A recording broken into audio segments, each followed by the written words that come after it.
Hello YouTube. আজকে ভিডিওতে আমরা কথা বলবো কিভাবে ফ্রিল্যান্সিং কাজ অথবা জব করবেন। ধাপ ওয়ান, আপনার স্কিল এবং সার্ভিসগুলি শনাক্ত করুন। প্রথম জিনিস, প্রথমে আপনি কি সার্ভিস দিতে পারেন তা জানতে হবে। এটি কিভাবে করবেন তা নিয়ে আলোচনা করা হবে। আপনার স্কিল একটি তালিকা তৈরি করুন। আপনার প্রফেশনাল অভিজ্ঞতা, শখ এবং আবেগ সম্পর্কে চিন্তা করুন। লেখালেখি, content writing, graphic design, web development, digital marketing ইত্যাদির মতো স্কিল শিখুন। রিসার্চ বাজার মার্কেটিং চাহিদা, আপওয়ার্ক, ফাইবার এবং লিঙ্কডইনের মতো প্ল্যাটফর্ম ব্যবহার করে কি কি স্কিল চাহিদা রয়েছে তা দেখুন। মার্কেটের চাহিদা বোঝার জন্য চাকরির পোস্টিং এবং ফ্রিল্যান্স গিগ তালিকা দেখুন। আপনার সার্ভিসগুলি সংজ্ঞায়িত করুন। আপনি অফার করবেন নির্দিষ্ট সার্ভিসগুলি বাছাই করুন। আপনি কি সরবরাহ করবেন পারেন তা সম্পর্কে পরিষ্কার হন এবং স্কোপ ক্রেপ এড়াতে সীমানা নির্ধারণ করুন। আপনার পোর্টফোলিও তৈরি করুন।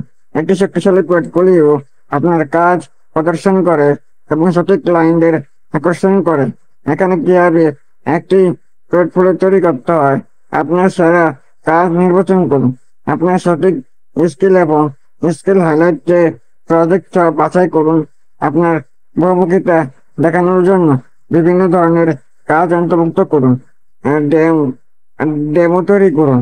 আপনি যদি নতুন হন এবং দেখানোর মতো কোনো কাজ না থাকে তাহলে ডেমো তৈরি করুন। এগুলি উপহাস প্রজেক্ট বা ব্যক্তিগত প্রজেক্ট হতে পারে যা আপনার স্কিল প্রদর্শন করে। একটি অনলাইন পোর্টফোলিও সেট আপ করুন। আপনার কাজ প্রদর্শন করতে বিহেন্স, ড্রিবল বা একটি ব্যক্তিগত ওয়েবসাইটের মতো ওয়েবসাইট ব্যবহার করুন। নিশ্চিত করুন যে আপনার পোর্টফোলিও নেভিগেট করা সহজ এবং দৃশ্যতা আকর্ষণীয়। আপনার অনলাইন উপস্থিতি স্থাপন করুন। একটি অনলাইন উপস্থিতি আপনাকে আরো ক্লায়েন্টদের কাছে পৌঁছাতে সহায়তা করে।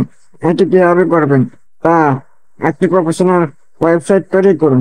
আপনার সম্পর্কে একটি সেক্টর পোর্টফোলিও, অফার করা সার্ভিস এবং যোগাযোগের তথ্য অন্তর্ভুক্ত করুন।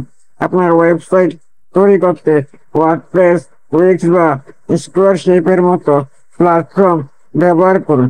Social media leverage, LinkedIn, Twitter, Instagram এবং আপনার প্রজেক্টের সাথে প্রাসঙ্গিক অন্যান্য প্ল্যাটফর্ম ব্যবহার করুন। আপনার কাজ শেয়ার করুন। সঠিক ক্লায়েন্টের সাথে যুক্ত হন এবং প্রাসঙ্গিক গ্রুপে যোগ দিন। সার্চ ইঞ্জিনের জন্য অপটিমাইজ করুন। আপনার ওয়েবসাইট এবং প্রোফাইলগুলি খুঁজে পাওয়া সহজ করতে এসইও কৌশলগুলি ব্যবহার করুন। আপনার প্রোফাইল ওয়েবসাইটের টুলসগুলিতে প্রাসঙ্গিক কিওয়ার্ডগুলি অন্তর্ভুক্ত করুন। ফ্রিল্যান্স চাকরি খুঁজুন। এখন আপনি সব সেট আপ করেছেন, এটি কাজ খোঁজার সময়। এখানে কিভাবে ফ্রিল্যান্সিং প্ল্যাটফর্মে যোগ দিবেন।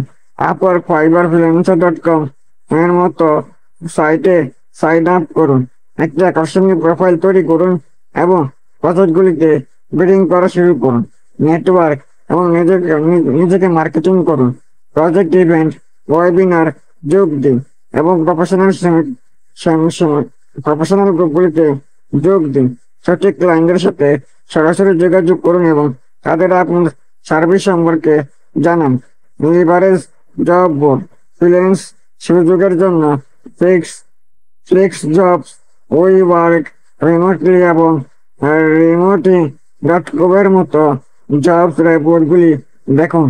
আপনার রেট সেট করুন, আস্থা প্রদান করুন। আপনার রেটিং করা রেটিং সেট করা চ্যালেঞ্জিং কিন্তু আপনার সাফল্যের জন্য গুরুত্বপূর্ণ হতে পারে। রিসার্চ প্রজেক্ট শনাক্ত করুন। আপনার ক্ষেত্রে অন্যান্য ফ্রিল্যান্সাররা কি চার্জ করছে তা দেখুন। আপনার এক্সপেরিয়েন্স, স্কিল স্তর এবং কাজের জটিলতা বিবেচনা করুন। আপনার মূল্য নির্ধারণের মডেল নির্ধারণ করুন। ঘন্টার রেট, প্রজেক্ট ভিত্তিক ফি বা ধারক চুক্তির মধ্যে বেছে নিন। ক্লায়েন্টের সাথে আপনার মূল্য এবং এতে কি অন্তর্ভুক্ত রয়েছে তা সে সম্পর্কে স্বচ্ছ হন। নিরাপদ পেমেন্ট পদ্ধতি ব্যবহার করুন। পেপ্যাল, স্ট্রাইপ বা সরাসরি ব্যাংক স্থানান্তরের মতো নিরাপদ আত্মপ্রদানের বিকল্পগুলি অফার করে এমন প্ল্যাটফর্মগুলি ব্যবহার করুন। সমস্যা এড়াতে আপনার জন্য আত্মপ্রদান প্রয়োজন না করে এমন ফ্রিল্যান্স প্ল্যাটফর্মগুলি ব্যবহার করা বিবেচনা করুন। এবং এটাই হলো আপনি এখন আপনার ফ্রিল্যান্সিং ক্যারিয়ার শুরু করার জন্য জ্ঞান দিয়ে সজ্জিত। মনে রাখবেন, ফ্রিল্যান্সিং করতে সময় এবং অধ্যবসায় লাগে। তাই আপনি অবিলম্বে ক্লায়েন্ট না পেয়ে নিরুৎসাহিত হবেন না। আপনার স্কিল পরিমার্জিত করুন, আপনার নেটওয়ার্ক প্রসারিত করুন এবং আপনার পোর্টফোলিও উন্নত করুন। আপনি যদি ভিডিওটি থেকে সহায়ক বলে মনে করেন তাহলে অনুগ্রহ করে একটা লাইক দিন এবং আরো টিপস এবং গাইডের জন্য আমাদের চ্যানেলটি সাবস্ক্রাইব করুন।